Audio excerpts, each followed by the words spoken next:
आप प्लीज बोलेंगे नहीं, ठीक है? नो डिस्टर्बेंस, ध्यान से सुनेंगे, which is also important for you all, right? यहाँ पे मैं बात कर रहा था तीन चीज़ों की, आपकी केस स्टडी की बात कर रहा था। We are going to discuss case study today, and topic का जो आपका एक डेमोग्राफिक वाला लास्ट टॉपिक बचा है वो डिस्कस करते हैं। देखिए, केस स्टडी में मैंने आपको तीन चीज़ें बताई हैं कि जो आपको ध्यान करनी है। फर्स्ट वन क्या था आपका? Central idea of the case study. Second one is expectation of the examiner, and third one is cues, right? कि जैसे आप कोई केस स्टडी रीड करते हैं ना, कोई केस स्टडी आपके एग्जाम में, फॉर एग्जाम्पल आपने कोई केस स्टडी पूछ ली, ठीक है? एक एग्जाम्पल मैंने आपके ग्रुप में भी डाला था, ठीक है? तो आप उसमें भी अभी उसको डिस्कस कराता हूँ एक एग्जाम्पल को।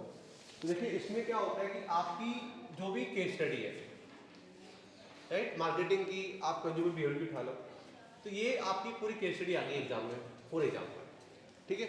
उसको पहले, सबसे पहले आपने एक टाइम, अगर कोई बड़ा पैराग्राफ है, ठीक है, तो आपको एक ही टाइम रीड कर पाएंगे, है ना? तो ध्यान से केयरफुली इसको रीड करना है,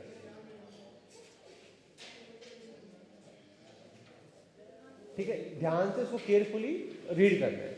जैसे आप केयरफुली रीड करोगे तो उससे ना आपको एक सेंट्रल आइडिया, एक एंगल का आइडेंटिफाई करना है कि इसका सेंट्रल आइडिया है क्या, मतलब ये केस स्टडी किस ओर मूव कर रही है, राइट? सबसे इंपॉर्टेंट आपको मतलब तीन चीजें आपको ध्यान में रखनी होती है। तो जैसे ही आपको सेंट्रल आइडिया पता चल जाएगा केस स्टडी का, पूरा जो पैराग्राफ आप पढ़ रहे हैं, तो सेंट्रल आइडिया पता चलती है आपका 50-60% इजी आपको केस स्टडी वहीं पे हो जाती है। तो जैसे ही आपने सेंट्रल आइडिया पता चल गया, ठीक है? थर्ड, आप एक्सपेक्टेशंस पे जाएंगे कि जो एग्जामिनर है वो क्या एक्सपेक्ट आपसे करेगा, राइट? क्या आपसे एक्सपेक्टेशन वो एग्जामिनर आपसे करेगा। तो एक्सपेक्टेशन पता चल जाती है, उसको क्वेश्चंस में दे देता है कई बार, राइट? उसने क्या पूछा है कि एग्जाम में जब हमने केस स्टडी पढ़ी तो सेंट्रल आइडिया हमारा ये निकल के आया, और अब क्वेश्चंस में एग्जामिनर हमसे क्या एक्सपेक्ट कर रहा है वो हमें देखना है, ठीक है? दो चीज आपने देखी केस स्टडी में। थर्ड चीज पे हम आते हैं, वो आपकी ट्यून आ जाती है, राइट?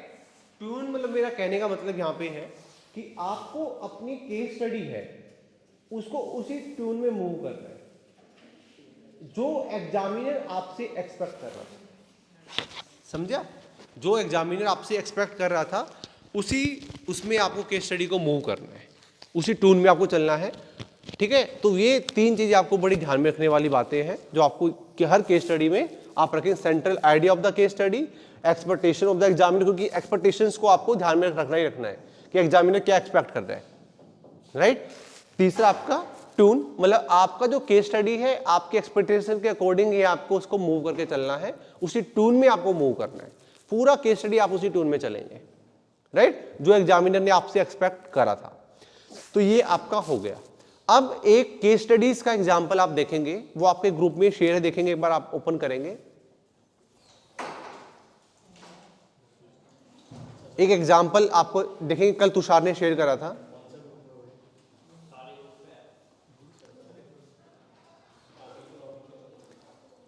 एक बार देखेंगे आप सभी, कल वाला आपको केस स्टडीज का एक टॉपिक दिया था मैंने, ऑफिशियल एमबीए वाला। हाँ, या इसमें एक एग्जांपल है, you have been working with your team. एक second, case study 2, sexual harassment at the work place का एक केस दे रखा था मैंने एग्जांपल के तौर पे। इधर से अटेंडेंस होगी आपकी, इधर अटेंडेंस होगी सबकी,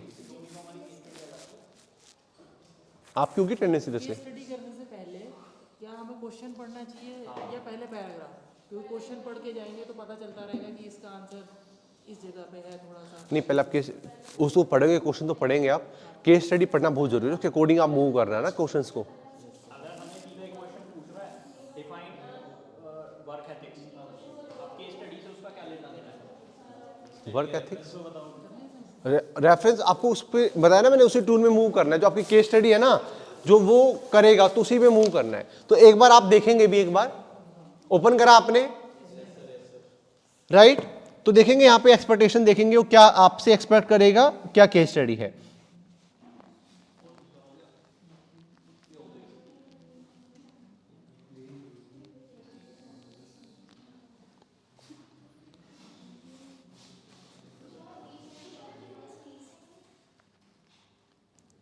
केस स्टडी 2 पे चले जाएंगे।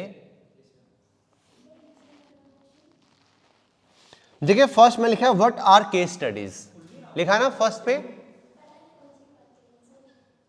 What are case studies.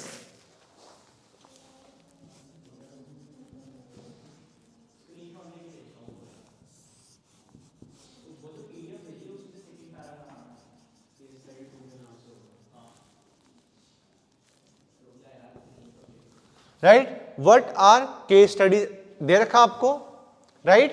तो इसमें फर्स्ट में लिखा है case studies note that will be asked by soul, it is important for the candidate to understand it, without understanding the meaning students will not be able to realise the true objective of introducing case study in MBA. It will also help them to understand the expectation of the examiner, जो मैंने अभी आपसे बात करी, so that their answer can be in tune with what is required. Case studies can be defined in different way in different context, right? एक example है आपको यहाँ पे, ये है आपका पेज नंबर 4, केस स्टडी 1-2 है, केस स्टडी 2 5 पे, you are the team lead in a project, right. इन तीनों चीजों से हम इसे पता करेंगे। You are the team lead in a project, your junior mister A in the team is an extremely hard working and a productive individual who always completes his assignment on time. However, of late it has been brought to your notice that Mr. A has been misbehaving with Mr. X. Sorry, Mrs. X. Mrs. X, who is a junior to him in the team. Mrs. X approaches you and apprises you for her uncomfortable situation in the team. According to Mr. A, has been making advances towards her in wrong way and on occasions has even asked her out for dinner, which she disapproved of. Mrs. X demands immediate actions against Mr. A. How will you proceed and what actions will you take to resolve the crisis? Right? पूरी case study आपने पढ़ी आपने पूरी case study. तो पूरी case study से आपको क्या सेंट्रल आइडिया निकल के आया, मतलब ये जो केस स्टडी है तो आप क्या मूव कर रही है, किधर जा रही है केस स्टडी, मतलब आपने जो भी सिलेबस में आपने पढ़ा है तो उसमें से कौन से टॉपिक, कौन से चैप्टर्स, कौन से यूनिट में से की ओर मूव कर रही है। What is the central idea of the case study, right. Working ethics ना, sexual harassment at the work place, पता चला आपको सेंट्रल आइडिया। अब मतलब आपको ये तो पता चल गया कि सेंट्रल आइडिया केस स्टडी का ये है, ठीक है। मतलब अब आपको 100% कंसंट्रेट किस पे करना है, उस टॉपिक पे करना है। जो भी आपको पूरा चैप्टर, पूरा यूनिट जो भी आपका था वो एथिक्स वाला, तो वर्किंग एथिक्स वाला, तो उस पर आपका कंसंट्रेट हो गया, ठीक है। तो सेंट्रल आइडिया, मतलब मैंने आपको बताया था सेंट्रल आइडिया आपको पता चलते आपका 50% आपका सोल्व हो जाता है जो भी आप करना चाह रहे हैं। अब उसके बाद देखें कि एग्जामिनर यहां पे आपसे क्या एक्सपेक्ट कर रहे हैं, राइट। केस स्टडी आपने पढ़ी फॉर एग्जांपल, है ना, केस स्टडी आपने पढ़ ली। अब एक्सपेक्टेशन को पहचानेंगे, what the examiner want to expect, right, वो क्या एक्सपेक्ट आपसे करना चाह रहा है।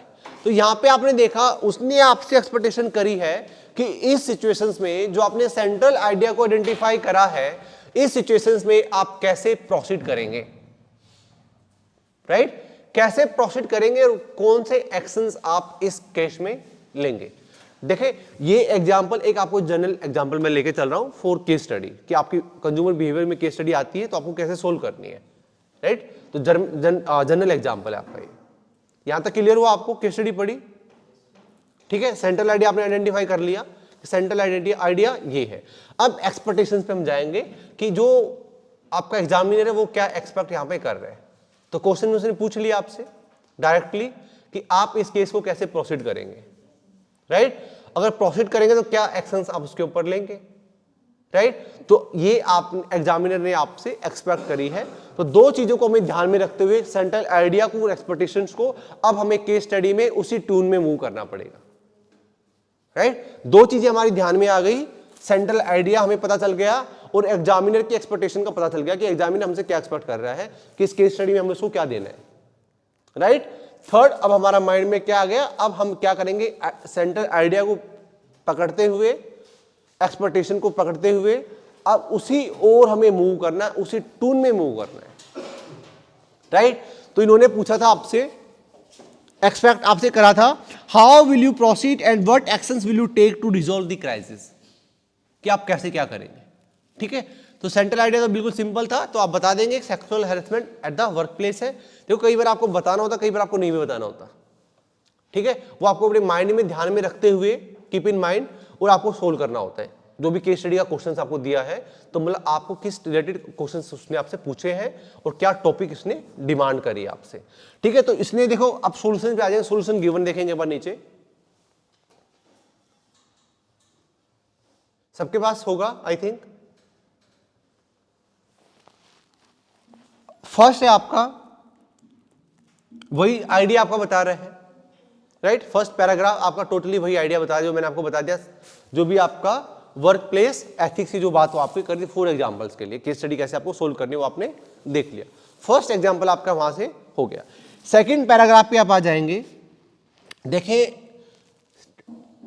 सेंट्रल आइडिया आपको पता चल गया, वो फर्स्ट पैरा में पूरी स्टोरी आपको बता रहे हैं, ठीक है। वो तो आपको पता ही कि आपका जैसे ये क्या होता है कि you can buy skills, buy कर सकते हैं, टैलेंट बाय कर सकते हैं मार्केट में, बट रेपुटेशन बाय इजीली नहीं होती, उसको बनाना पड़ता है, बिल्ड करनी पड़ती है रेपुटेशन ना मार्केट के अंदर अपनी, राइट। तो ऐसी अगर एक्टिविटी आपके वर्किंग प्लेस पे होती है तो आपके लिए हार्मफुल है, समझे ना। वही चीज इन्होंने फर्स्ट पे आपको बता रखी है। तो सेकंड एक्सपेक्टेशन में हम जा रहे हैं, जो उन्होंने क्वेश्चन में एक्सपेक्ट हमसे करा था। तो सेकंड में उन्होंने बोला कि आप क्या प्रोसीड करेंगे और क्यों करेंगे, कैसे करेंगे, क्या एक्शंस आप लेंगे। तो सेकंड पैराग्राफ पे एक बार देखेंगे आप, an independent panel must be immediately setup, right. अगर आपके वर्किंग प्लेस पे ऐसी कोई एक्टिविटी हुई है तो उसके लिए आप इमीडिएटली क्या करेंगे, एक इंडिपेंडेंट पैनल सेटअप करेंगे for the investigations, for the inquiry about the sexual harassment at the work place, right. उसके रिगार्डिंग आप क्या क्या कर सकते हैं, क्या प्रोसीड कर सकते हैं। तो ये तो आपको मतलब जैसे तुषार ने क्वेश्चन पूछा था मुझसे कि सर मतलब उसी से आपको केस स्टडी में देखना है या मतलब कुछ आप ऐड भी कर सकते हैं, ठीक है। तो यहाँ पे मैंने विशाखा केस को ऐड कर रखा है, देखा आपने जैसे, राइट, कि जो भी सुप्रीम कोर्ट की गाइडलाइंस थी इन केस ऑफ विशाखा, तो विशाखा केस था, राइट। तो सो सुप्रीम कोर्ट ने जो गाइडलाइंस को ले डाउन करा है तो वो आप इंप्लीमेंट करने की कोशिश करेंगे, उन चीजों को देखेंगे आप, राइट। तो ये होता है कि आपने चीजों को पकड़ा, एक्सपेक्टेशन को पहचाना, राइट। तो क्या प्रोसीड करेंगे आप, इमीडिएटली जो भी आपके सेटअप करेंगे, एक पैनल सेटअप करेंगे, एक बॉडी सेटअप करेंगे for investigation, for inquiries about the working place, कि ऐसा हुआ है या नहीं हुआ है, वही आप देख रहे हैं। उसके बाद है, in order to easy the situation mister X missus X should be transfer from mister A team, right.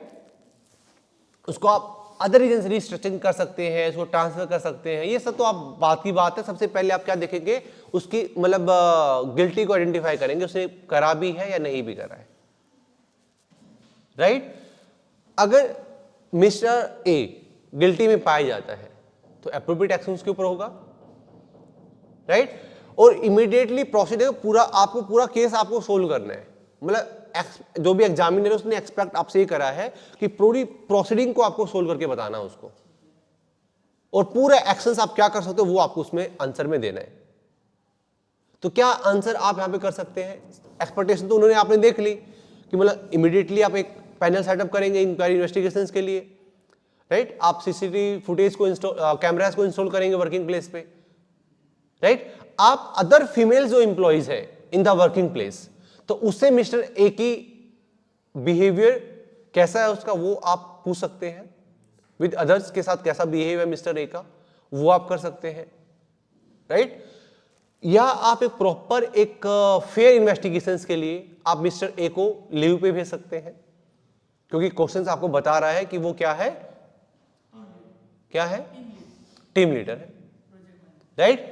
Team leader है तो आपकी इन्वेस्टिगेशंस को इन्फ्लुएंस करेगा, कर सकता है, तो आप एक फेयर इन्वेस्टिगेशन के लिए आप उसको लीव पे भी भेज सकते हैं, राइट? क्योंकि वो अगर ऑफ पे रहेगा तो आप एक फेयर ट्रांसपेरेंट तरीके से इन्वेस्टिगेशन कर सकते हैं, ठीक है? तो इस तरीके से आप क्या है, अगर वो गिल्टी में पाया जाता है तो उसके ऊपर एप्रोप्रिएट एक्शन, अगर नहीं पाया जाता है, ठीक है, तो आप अवेयरनेस प्रोग्राम चला सकते हैं जेंडर सेंसिटाइजेशन के, सर ये थोड़ा सा बायस नहीं हो रहा मेल की तरफ? अगर वो और उसके हाँ उसके ऊपर एप्रोप्रिएट एक्शन हो जाएगा, मेल की जगह फीमेल को क्यों टर्मिनेट करें? कर सकते हैं आप, वहाँ तो नहीं लिखा। लिखा है देखो, राइट?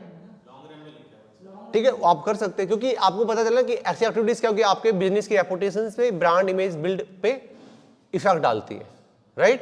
तो वो क्या होता है कि आपकी मतलब मैंने आपको बताया था कि आप स्किल टैलेंट को बाय कर सकते हैं, टैलेंट बाय कर सकते हैं मार्केट, बट रेपुटेशन बाय करनी बड़ा डिफिकल्ट है, वो लॉन्ग टर्म तक आप ही जाके बनती है ना? तो इसी तरीके से आपने पूरा केस स्टडी को देखा, उसने क्या एक्सपेक्ट करता उसी ट्यून में आपने उसको आंसर दे दिया।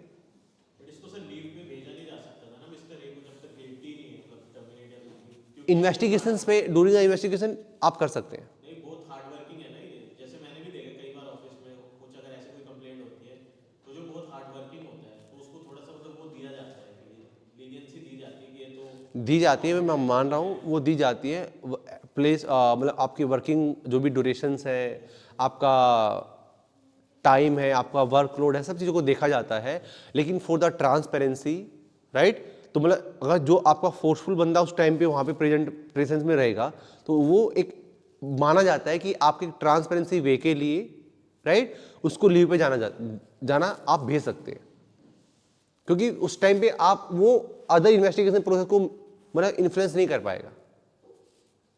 होता है ना कई जगह आपने देखा हो, कहीं भी मतलब कई प्लेस पे आपने देखा कोई कंपनी का टीम लीडर है या कोई अदर है, उसने कुछ ऐसे एक्टिविटी कर दी है, तो आप क्या करते हैं उसको मतलब उस पर मतलब उसको कुछ टाइम के लिए इन्वेस्टिगेशन जैसे प्रोसीडिंग हो रही है उसको लीव पे भेज देते हैं। हमारे ऑफिस में भी ऐसा हुआ था ना, एक केस किया था टीम लीडर के ऊपर, टीम मेंबर थी, बट उसको लीव पे नहीं भेजा गया था क्योंकि वो टीम लीडर बहुत अच्छा था और उसने सिर्फ उसको डांटा था, इस बात पे उसने केस कर दिया था। देखो वो बात मैं बता रहा हूँ आपको, वो मैटर करती हैं चीज़ें, सब चीज़ देखी जाती है, मैंने बताया इंक्वायरी कंडक्ट होगी, सीटी फुटेज इंस्टॉल आप कर सकते हैं, वो सब चीज़ें हैं आपकी। हाँ, राइट? तो वो बहुत सारी चीज़ें गिल्टी मैंने आपको बताया, वो पूरा प्रोसीडिंग आपको बतानी है केस स्टडी की, ठीक है? तो वही था आपको कि कैसे केस स्टडी को आपने आइडेंटिफाई किया आइडिया को, उसके अकॉर्डिंग आप मूव करें, एक्सपेक्टेशन आपने देखी क्या एग्जामिनर आपसे पूछना चाह रहा है और उसी टून में आपने आंसर दे दिया, ठीक है? ये चीज़ें आपको ध्यान में रखनी, तीनों चीज़ें आपको ध्यान में रखनी है जब आप केस स्टडी को सॉल्व करते हैं, क्योंकि आपके एग्जाम्स में 20 मार्क्स का केस स्टडी का क्वेश्चन पूछा जाता है जो कि फिक्स है, राइट? अगर लॉन्ग पैराग्राफ पूछा जा रहा है, बड़ा पैराग्राफ है 2 पेज का, तो कॉमन सी बात आप 3-4 बार उसको रीड करने में आपको टाइम निकल जाएगा ना, तो केयरफुली कम से कम एक बार तो अच्छे से रीड करना पड़ेगा, स्विच नहीं करना है आपको बीच में से ना कि इंपॉर्टेंट नहीं लग रहा है, इंपॉर्टेंट स्विच क्या लास्ट में आप डाल सकते हैं, ठीक है? वो आपके ऊपर मैटर कर रहा है, लेकिन आप कम से कम जो पूछा उतना आंसर दो आप ना, वो पूछना क्या चाह रहा है। जैसे आपने कई बार एग्जाम्स में होता है कि आपसे पूछा जा रहा है, मतलब दैट उन्होंने पूछ लिया कि what are the different types of consumer behaviour, है ना, वो बता दो आप। तो कंज्यूमर बिहेवियर क्या होता है, क्या फीचर होती हैं, राइट? क्या मतलब वो सब पूरा बताना बच्चा स्टार्ट कर देता है, तो वो अच्छा नहीं रहता ना, कि जो पूछना जा रहे हो एक्सपेक्ट आपसे कर रहा है, तो प्लीज़ उसी फोकस पे आओ ना।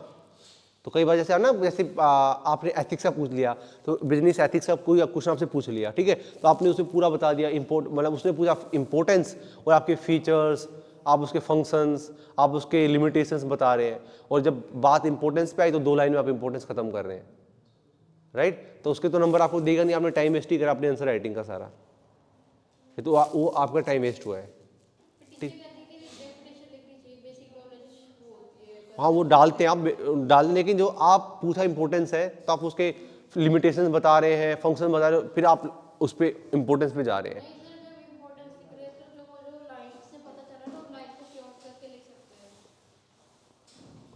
ठीक है, तो आपको ध्यान रखना, केस स्टडी आपको इस तरीके से करनी है, और प्लीज जो भी आपका कंज्यूमर बाइंग बिहेवियर इससे रिलेटेड केस स्टडी आप अच्छे से करें। और if you have any question, any doubt, any types of case study in consumer behaviour और बिजनेस एथिक्स एज वेल, ठीक है, तो please you can put your message on WhatsApp.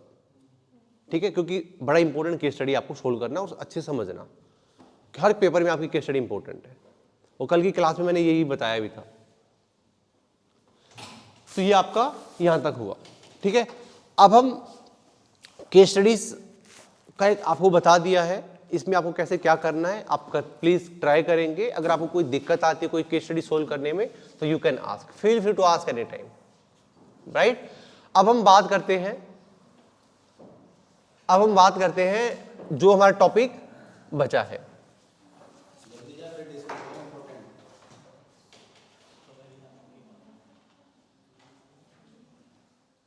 Vibha 1 minute pause कर दो इसको, 1 सेकेंड। नीचे बटन लगी है ना, ये तो स्टॉप रिकॉर्डिंग आ रहा है। उन्होंने कहा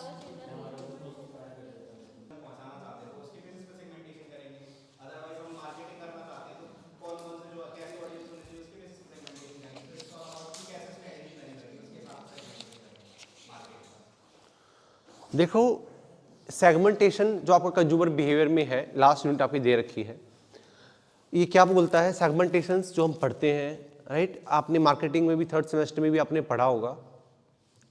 सेगमेंटेशन का मतलब होता है डिवाइड, राइट, कि आप अपनी मार्केट को क्या कर रहे हैं? डिवाइड कर रहे हैं, ठीक है। Very important questions for exam purpose also, right. तो ये क्वेश्चंस मतलब मान के चलो 100% पूछा जाता है सेगमेंटेशंस का। सेगमेंटेशन मतलब कि एक आपका STP होता है, STP। सबसे पहले segmentation, T denote here targeting और P डिनोट हियर पोजिशनिंग, ठीक है। तो सेगमेंटेशन का मतलब हुआ कि you are divided your market on that basis of different, और मतलब you are divided your market on different basis. Age basis पे आप कर सकते हैं, इनकम बेसिस पे कर सकते हैं, सेक्स बेसिस पे कर सकते हैं, राइट, डिफरेंट बेसिस पे आप लाइफस्टाइल बेसिस पे कर सकते हैं, राइट। मतलब आप अपनी मार्केट को डिवाइड कर रहे हैं ऑन डिफरेंट बेसिस, राइट। तो उसको हम बोलेंगे मार्केट सेगमेंटेशन। उसके बाद आपका आता है टारगेट। टारगेट क्या बोलता है कि जो आपने मार्केट को डिवाइड करा है, राइट, जो आपने मार्केट को डिवाइड करा ऑन डिफरेंट बेसिस पे आपने डिवाइड करा है, तो किसी एक यूनिट, एक सेगमेंट को आप उठा लेंगे, जिसको आप क्या बोलेंगे? Targeting, right. एक एग्जांपल मैं आपको दे रहा हूं यहां पे, कि जैसे एग्जांपल आपने देखा कि जॉनसन बेबी का आपने एग्जांपल देखा होगा कि वो बेबी को लेके प्रोडक्ट सेल करता है। तो उन्होंने पहले मार्केट को डिवाइड करा on the basis of sex, age, income, different basis पे उसने मार्केट को डिवाइड कर दिया। करने के बाद उसने एक सेगमेंट को उठाया, एज बेसिस वाले फैक्टर को उठा लिया, एज बेसिस के सेगमेंट को उठा लिया। This is targeting, right. अब वो एज बेसिस किस पे कर रहा है? एक मतलब चाइल्ड को, बेबी को, राइट, उसका सेगमेंट टारगेटिंग है। अब उस टारगेटिंग को जो उसने उठाया है, जो सेगमेंट उसने उठाया था, अब उसको ब्रांड में बिल्ड कर दिया उसने, जॉनसन बेबी प्रोडक्ट आ गया, राइट, जॉनसन बेबी के नाम से। इसको क्या बोलेगा? पोजिशनिंग। क्या बोलोगे आप इसको? पोजिशनिंग। मतलब सेगमेंट करना, targeting and positioning.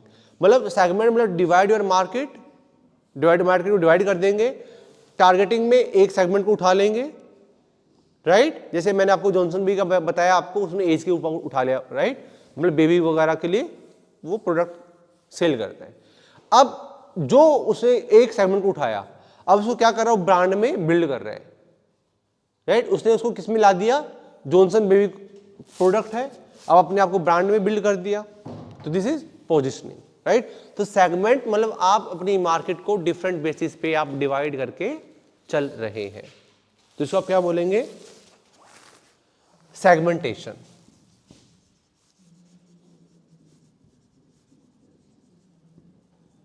Right, segmentation. अब यहां पे आपकी बात हो रही है डेमोग्राफिक सेगमेंटेशन की, राइट, डेमोग्राफिक सेगमेंटेशन। तो मैंने ये वर्ड बड़े अच्छे से कंप्लीट कराए थे जब आपने मार्केट इन्वायरमेंट पढ़ा था। तो political environment, socio economic environment, demographic environment, geographic environment. याद है डेमोग्राफिक में क्या बताया था आपको? डेमोग्राफिक क्या होता है?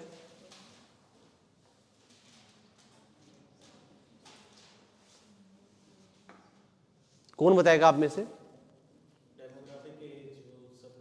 या राइट जैसे आपने देखा होगा ना, जब आप मार्केट को, जब आप इन्वायरमेंट पढ़ते हैं, मार्केट इन्वायरमेंट, तो आप डिफरेंट इन्वायरमेंट फैक्टर देखते हैं आप, माइक्रो मैक्रो, है ना। मैक्रो में आपके क्या सब आ जाते हैं? वही आपके political, legal, socio economic, demographic, technological advancement, है ना, जियोग्राफिक, ये सब आपके मैक्रो के अंदर आ जाते हैं। माइक्रो के अंदर कौन कौन से आते हैं? कस्टमर, सप्लायर्स, इंटरमीडियरीज, ये सब आते हैं ना आपके माइक्रो के अंदर। तो डेमोग्राफिक आपने वहां पे पढ़ा होता है। डेमोग्राफिक में क्या आता है आपका? Age, race, caste, colour, right, क्या बोल रहे हो?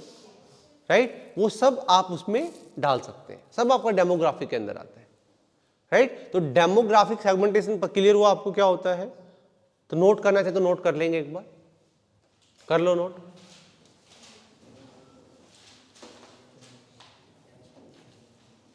नोट कर लो।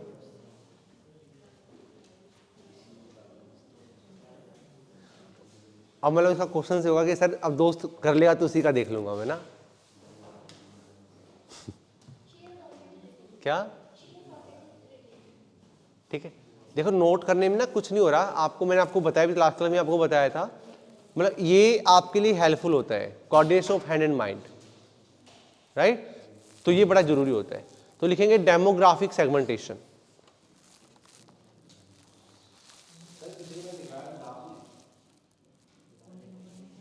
क्या करवाया था मैं, एक बार दिखा दो आप लास्ट क्लास में क्या लिखवाया था, वो दिखाओ ना। लिखवा दिया था मैंने ये, ठीक है। आप बताओ इसमें आपने डेफिनेशन लिखवाई थी, काफी सारी लिखवाई थी आपने पिछली बार। Please no talking. ये साइकोग्राफी कराया था? हाँ ये कराया था, हाँ साइकोग्राफिक सेगमेंटेशन भी कराया था। पूरा नहीं हुआ था ना हमारा ये टॉपिक। काफी तक आपने कराया था, ये सब, ये सर आपने लिखवाया था, सारा लगवाया था। ये भी लिखवाया था सर, ये भी लिखवाया था सर सारा, ये भी लिखवाया था। ये देखो सर, ये देखो सर शॉर्ट नोट्स। साइकोग्राफी हो गया था हमारा? हाँ मेरी ख्याल सर लास्ट रह रहा था सर खाली। हाँ वही देख रहा ना मैं, क्या रह गया हमारा।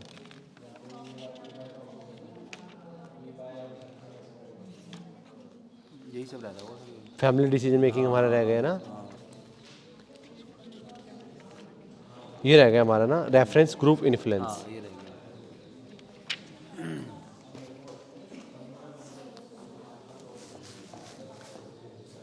प्लीज बात नहीं करेंगे, हमारा जो टॉपिक डेमोग्राफिक है, और दूसरा कौन सा था आपका? ये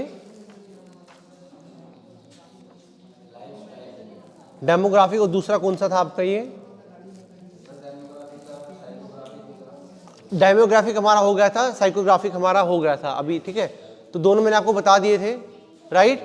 तो अभी जो टॉपिक है वो है ग्रुप वाला था ना, रेफरेंस ग्रुप इन्फ्लुएंस।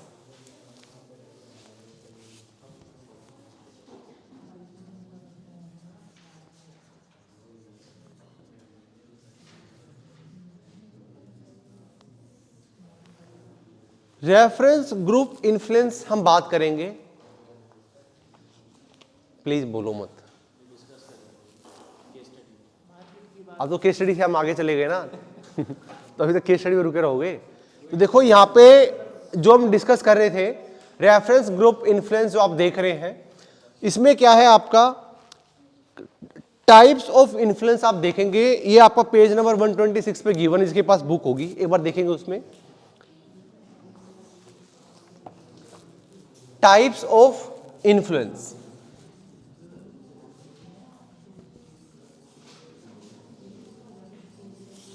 सबसे पहले आपका गिवन है नॉर्मेटिव इन्फ्लुएंस।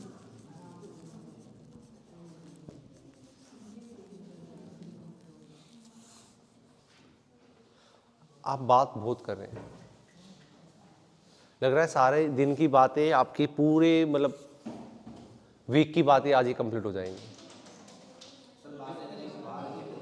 सर रिजल्ट आया ना तो वो कर रहे कि कोई पास हुआ है, फेल हुआ है। एक बात बताओ, ये जो बच्चे फेल हुए उनका जीरो क्यों लिखा बेचारे? तो अभी ना वो आपका रिजल्ट आ गया, लेकिन क्लास में अगर यहाँ पे नहीं पढ़ोगे फिर यहाँ पे भी वही रिजल्ट आ जाएगा, ठीक है। तो इसलिए उसको वहाँ पे छोड़ दो, अब आगे पढ़ो, ठीक है। अभी आगे बढ़ो, इधर ध्यान दो। इस बार तो इजी है फिर भी सब्जेक्ट, सेमेस्टर 2 बहुत टफ है, इसीलिए तो चुरा देंगे।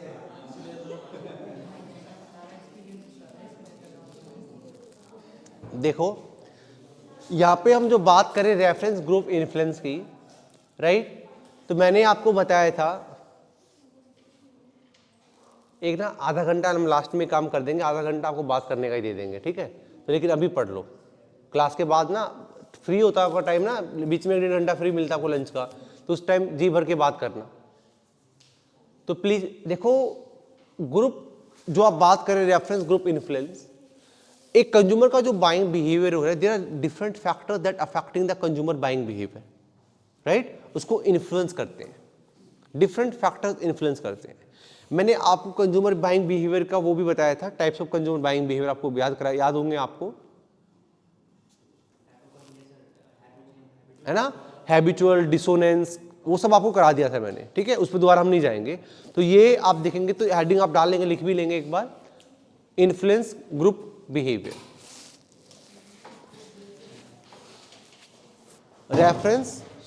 Reference group influence, reference group influence.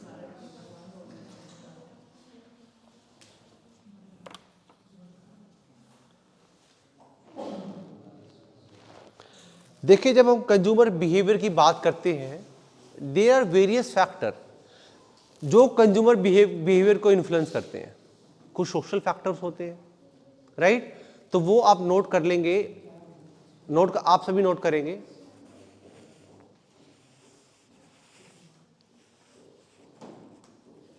Note कर लो, आप भी नोट कर लो। नहीं, नोट करो प्लीज नोट करो।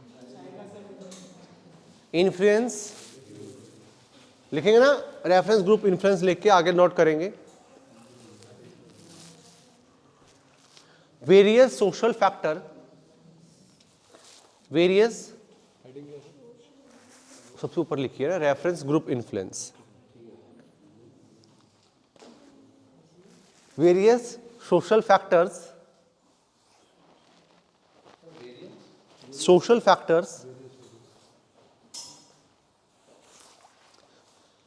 various social factors that influence the consumer behavior,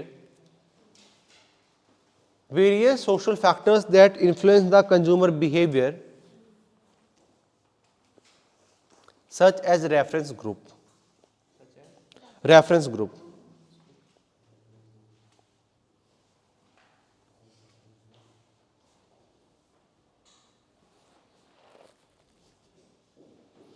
अब रेफरेंस ग्रुप की बात करें तो रेफरेंस ग्रुप होता क्या है, वो नेक्स्ट लाइन में लिखेंगे। Reference group means a group of people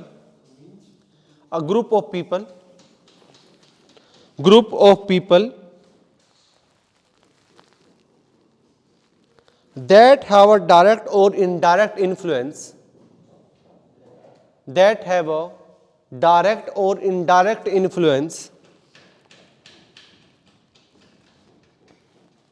as a reference point in formulation of attitude.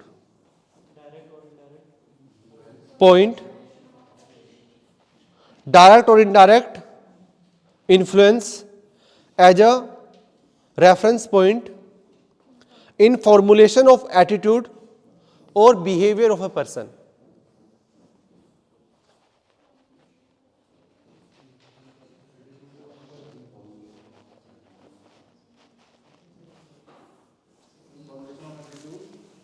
Or behavior of a person.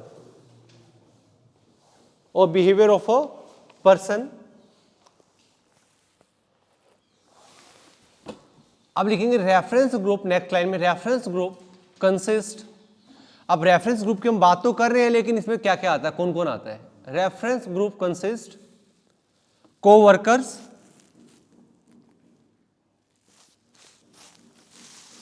Family,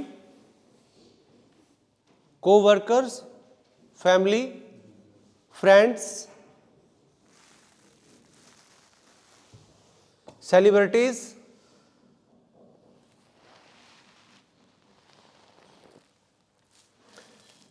online communities,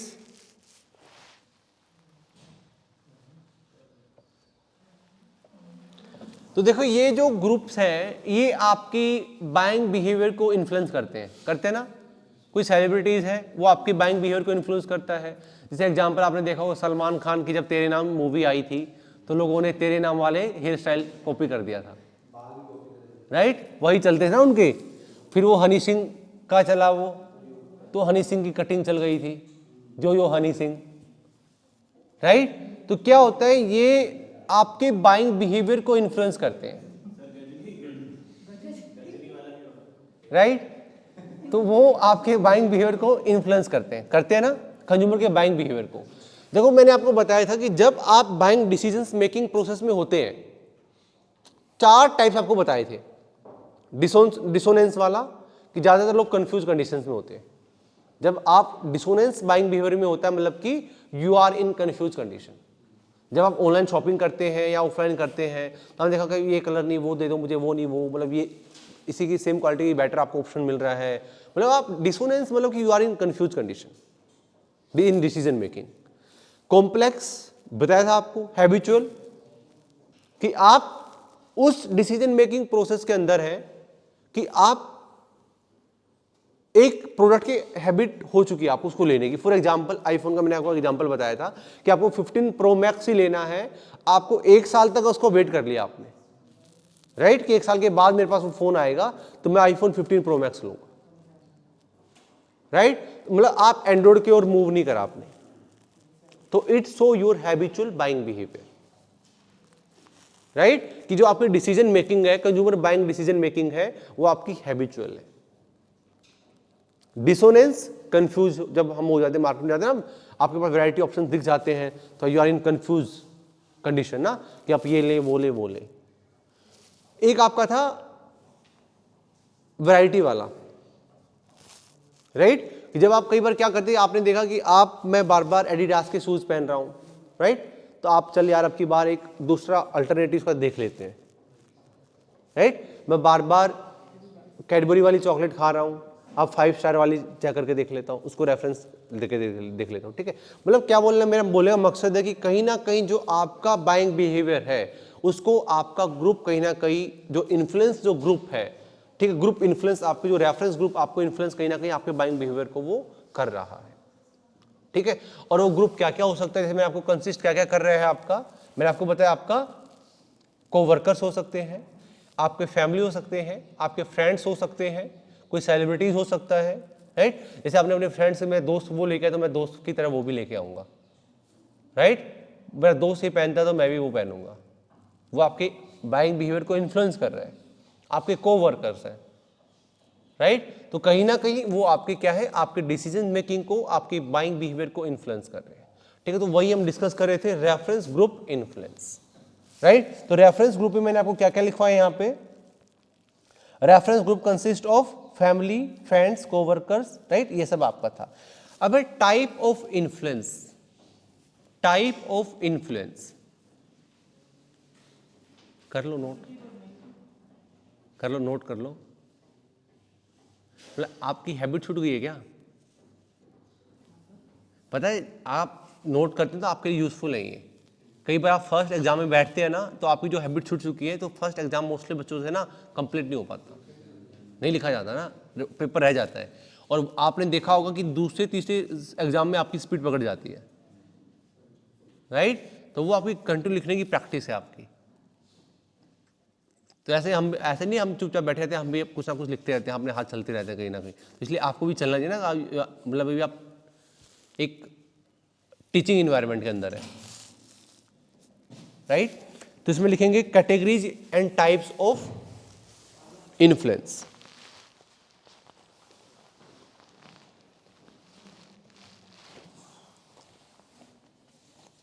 इसमें लिखेंगे आप टाइप्स या कैटेगरीज ऑफ इन्फ्लुएंस।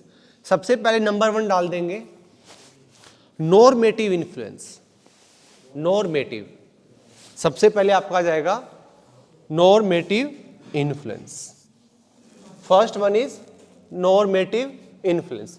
इसमें 2 लाइन में आंसर लिखेंगे, normative के अंदर क्या आता है वो लिखेंगे। Establish social norms, establish social norms comma values, social norms आ जाएंगे इसके अंदर, वैल्यूज आ जाएंगी, social norms comma values and standards that further shape consumer behavior, that further shape consumer behavior।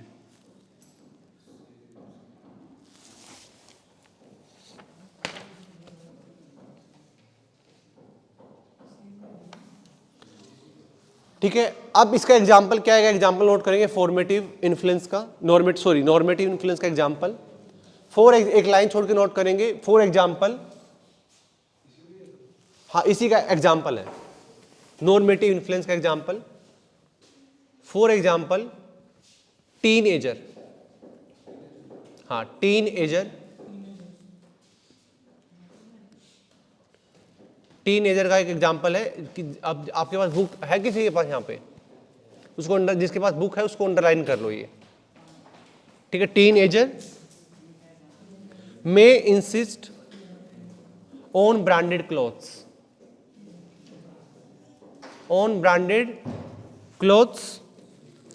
to be a part of a specific friend group, to be a part of specific friends group।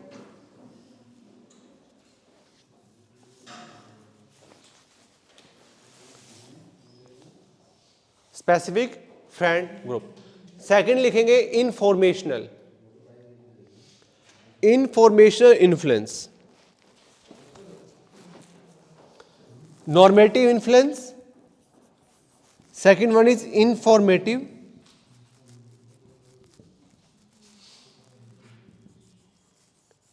Influence या informational influence. Informational influence, इसमें लिखेंगे reference group that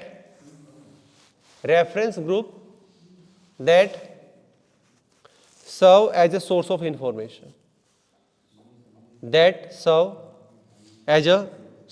information, right. और क्यों करेंगे ऐसा, जो consumer के attitude है, बिहेव है, उसकी ओर टूवर्ड करने के लिए ना, कंज्यूमर अबाउट द प्रोडक्ट ना, जो भी प्रोडक्ट है, गुड्स आइडिया सर्विस में आपको बताया ना, मार्केटिंग की डेफिनेशन आपको बताई थी, याद है किसी को? What is marketing? What is marketing?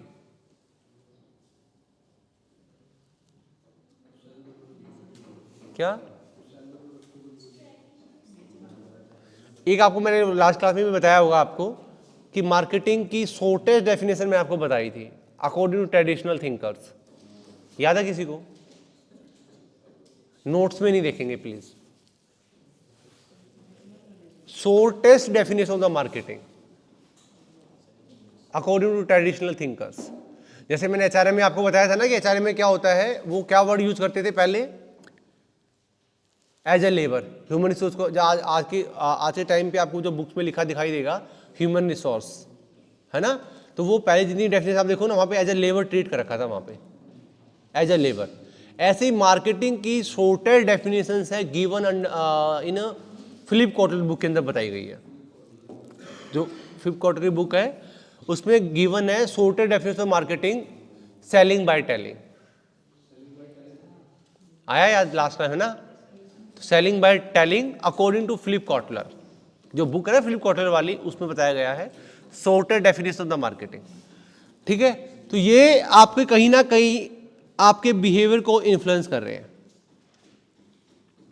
Right. अब देखो इंफॉर्मेशन इन्फ्लुएंस है, जैसे आपने देखा होगा, आप अपने ऑफिस गए या कॉलेज गए या स्कूल गए, है ना, तो आपने देखा होगा, आपने अपने ऑफिस का एग्जांपल है, आपके कोवर्कर से आपको आइडिया मिला कि ये लैपटॉप अच्छा है, राइट, इसके अंदर ये फीचर है, वो आपके लिए इंफॉर्मेशनल है, राइट, कि भाई आप आईफोन 15 प्रो मैक्स ले रहे हो या इसके अंदर ये डिफरेंट है, ये फीचर्स है, कहीं ना कहीं वो आपको इंफॉर्मेशन, सोर्स ऑफ इंफॉर्मेशन वहां से मिल रही है आपको, right. Second one is informational group. ये मैं लास्ट में पूछूंगा अभी आपसे.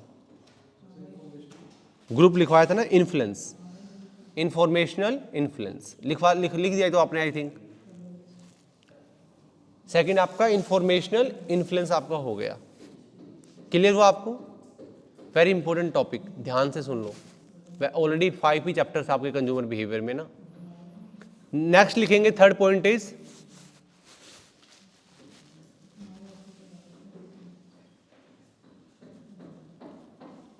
Aspirational influence.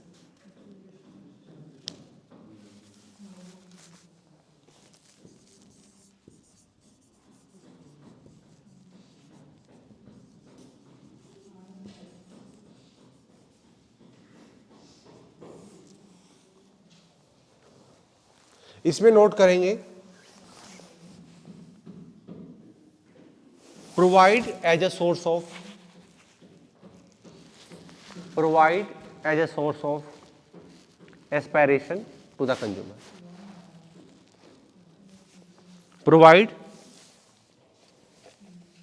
Providing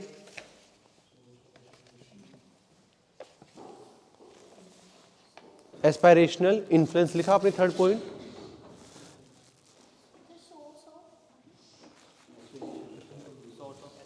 aspiration to the consumer, provide as a source of aspiration to the consumer, which in turn lead to them adopting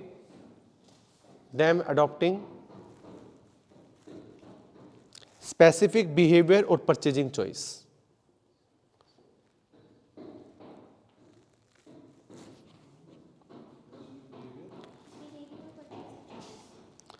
specific behaviour और purchasing choice. मतलब यहां पे क्या हो रहा है, आपको कोई स्पेसिफिक बिहेवियर या परचेजिंग चॉइस को अडॉप्ट करने के लिए बात हो रही है, राइट.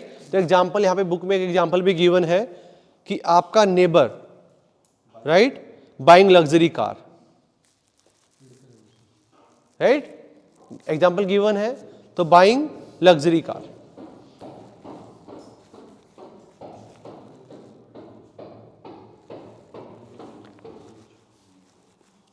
फोर्थ वाला नोट करो,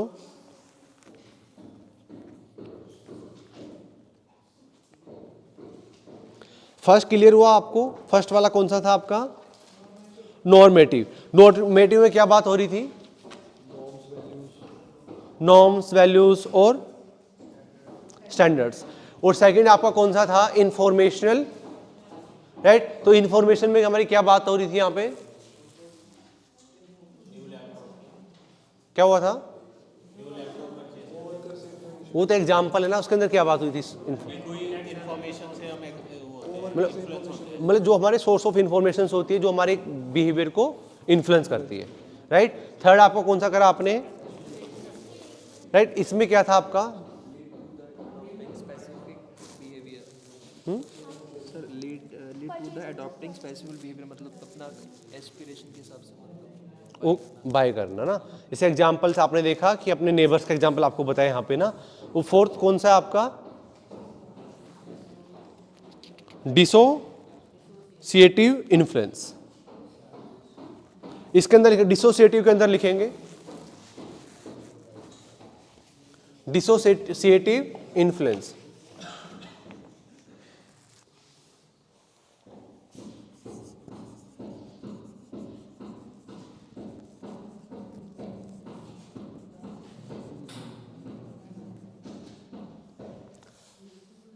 डिसोसिएटिव इन्फ्लुएंस, इसके अंदर आपका आ जाएगा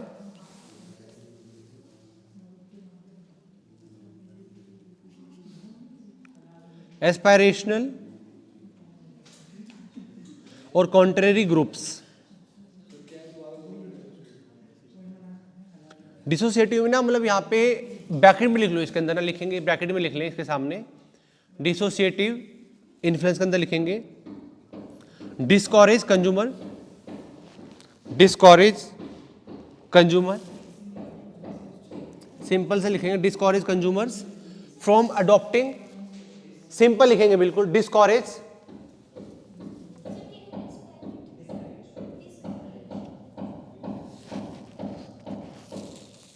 consumers from adopting certain products or brand।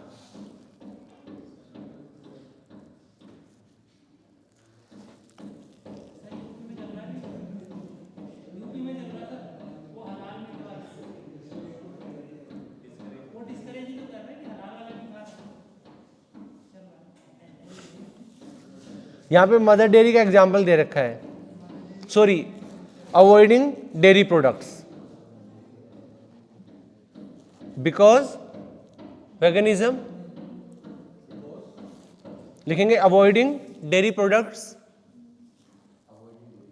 Because veganism.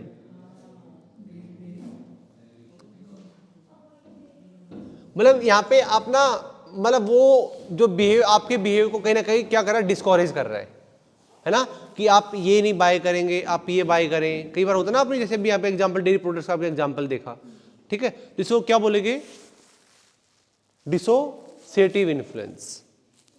ठीक है, तो चारों आपको याद करने हैं, 4 के 4 points. If you have any question, any doubt in all the types of influence, right, please ask. Normative, informational, third one is aspirational, fourth one is dissociative influence।